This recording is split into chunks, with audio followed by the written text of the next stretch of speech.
जय मसीह की। मैं प्रभु यीशु के प्रार्थना धाम से पास्टर वीरेंद्र इमैनुअल सिंह प्रभु यीशु के प्रार्थना धाम परिवार में आपका स्वागत करता हूं और आपको जय मसीह की बोलता हूं। और निश्चय ही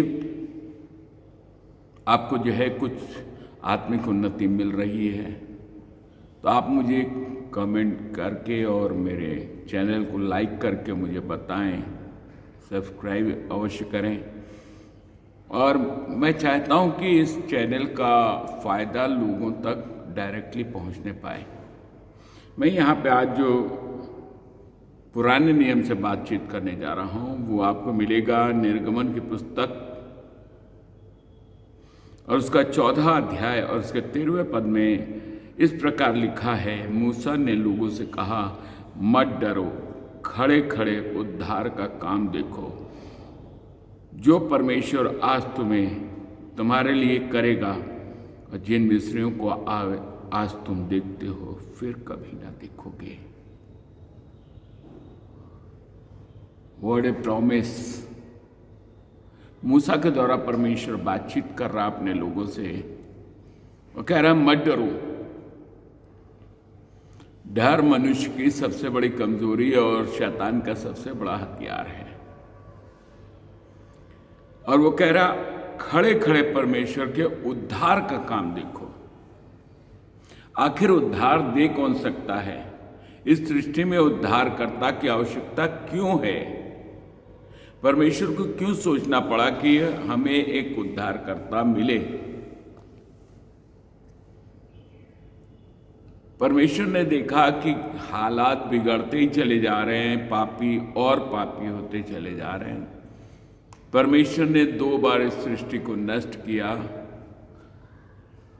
अंग्रेजी में एक कहावत कही जाती है, violence is not a solution. परमेश्वर ने हिंसा करके देख लिया, बर्बाद करके देख लिया, सब कुछ करके देख लिया, लेकिन उसके बावजूद मनुष्य जाति, लिखा है वहां पे कि मनुष्य के जो मन में आता है सदा बुरा ही होता है, क्योंकि हमारी उत्पत्ति भी जो है पाप से हुई है। अब परमेश्वर पे हम दुनिया पे भरोसा कर लेते हैं, दुनिया पे जो है विश्वास कर लेते हैं। परमेश्वर एक बड़ा वादा कर रहा है कि आज तुम उद्धार का काम देखो। उद्धार मतलब परेशानियों से छुटकारा,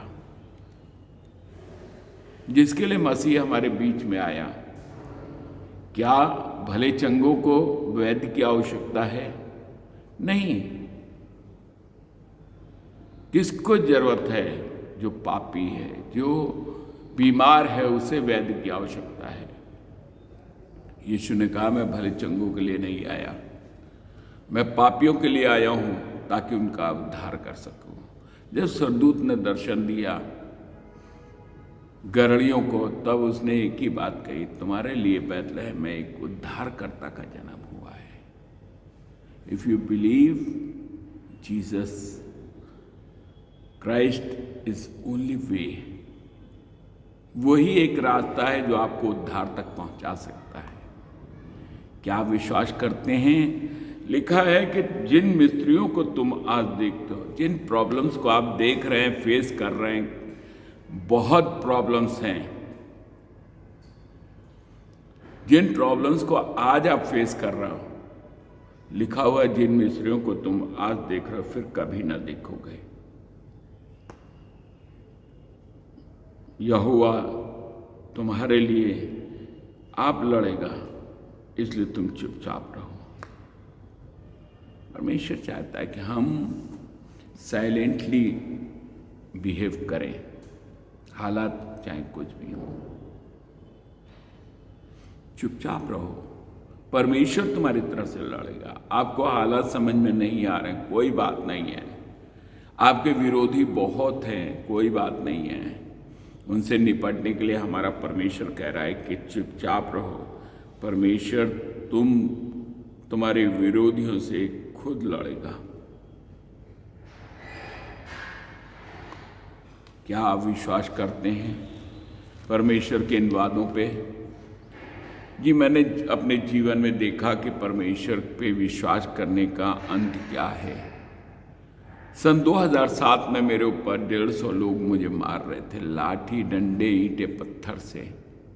बट एक आश्चर्य की बात बताऊं, ना तो मेरी एक हड्डी टूटी और ना मेरे एक कतरा खून बहा, क्योंकि परमेश्वर मेरे साथ था। उसने चारों तरफ से अपने स्वर्गदूतों को मेरे निर्मित आज्ञा दी कि वो मेरी रक्षा करें।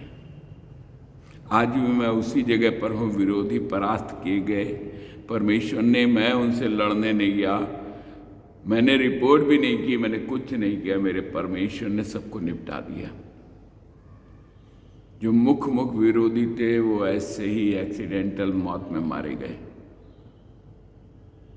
मेरे पास आए तो मैंने कहा, मैंने तो आपको उसी दिन माफ कर दिया था। अगर आप परमेश्वर से डरते हैं और परमेश्वर के साथ चलते हैं, अवश्य परमेश्वर को साथ लेके चलें और वो जो है आपकी लड़ाई को लड़ेगा। मैंने अपने जीवन में विजय पाया, परमेश्वर ने मुझे जयवंत किया। कैसे? आज ये कलीसिया जिस जगह पर स्थिर है, उस जगह पर दिन के 11 बजे मैं नहीं आ सकता था। इतनी दहशत, लेकिन खुदा ने अपनी दहशत उन विरोधियों पर फैलाई कि आज वो दिखाई नहीं पड़ते हैं। मुझे लड़ना नहीं पड़ा। परमेश्वर आपको वचन दे रहा है, तुम्हें लड़ना नहीं होगा। प्रभु आपको आशीष दे।